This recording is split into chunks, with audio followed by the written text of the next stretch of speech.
Now, let's use what we have learned to find the author's purpose of this passage. Let's read the directions. Read the article, then answer the question.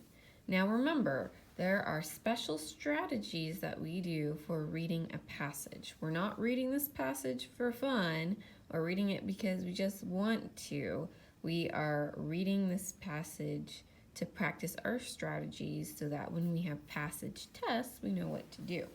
Now, the first step for our strategies for passages is underlining the title. Can you tell what the title is of this passage? You should have said, Go Light on Lights.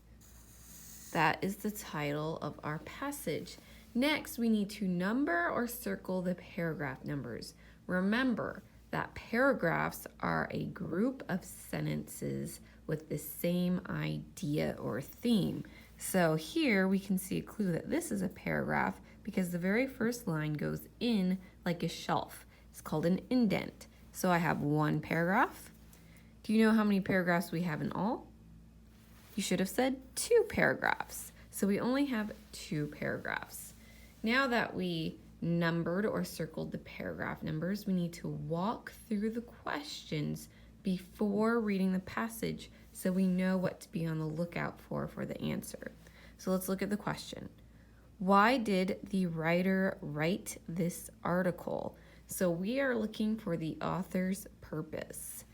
And our answers here: to explain to readers how lights work, to tell readers a story from real life, to ask readers to take action to save energy.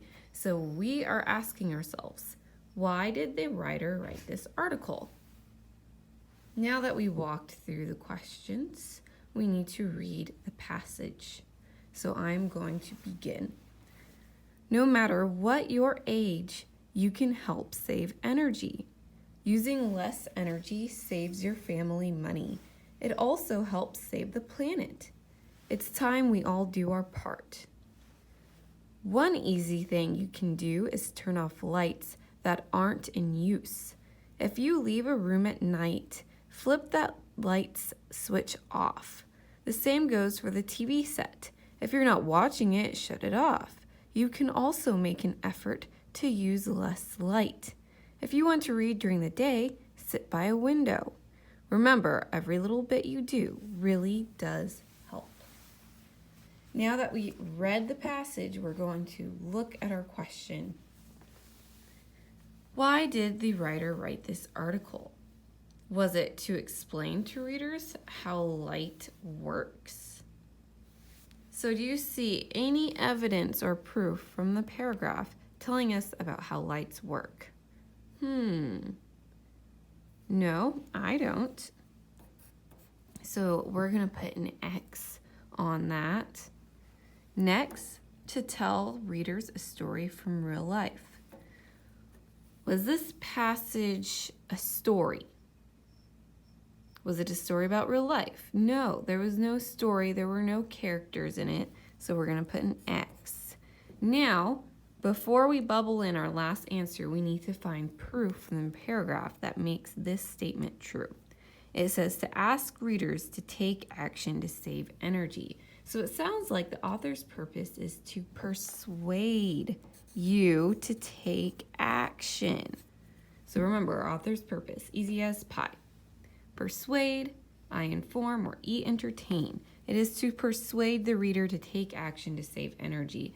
But where in this article tells you that that's what the author wants you to do? Well, if we look back at the first paragraph, it says that the writer says that everyone can help save energy. You can help save energy. Then the second paragraph gives examples of things that you can do. So the writer asks people to take action with words like flip that switch off and turn it off or shut it off. So they're wanting you to take action by shutting lights off and flipping that switch off. So we can put paragraph 1 and paragraph 2 is where our answer is at, and then we need to carefully color in that bubble or bubble it in. You need to make it dark and stay in the line. Now that is how you find the author's purpose of a passage, and that's how you use the strategies when finding the answer to a passage.